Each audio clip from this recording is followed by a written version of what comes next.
أختنا سردت عددا من الأحاديث عن رسول الله صلى الله عليه وسلم كلها في فضل رجب وفي فضل صيامه.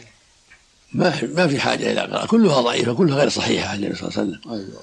ليس في رجب حديث صحيح في فضله، وإنما كان أهل الجاهلية يخصونه بالصيام، وأما في الإسلام فلا يخص بشيء، لكنه من الأشهر الحرم، هو من الأشهر الأربعة الحرم، لأن الرسول لما عدها قال هي رجب مضر الذي بين جمادى وشعبان وذو القعدة وذو الحجة والمحرم، هذه الأشهر الحرم الأربعة، فهو من الأشهر الحرم المفضلة، لكن ليس في تفضيل بصيام أو صدقة أو صلاة، ليس فيها حديث صحيح، وإنما هو من الأشهر الحرم، ولا يشرع تخصيصه بصوم ويكره تخصيصه بذلك.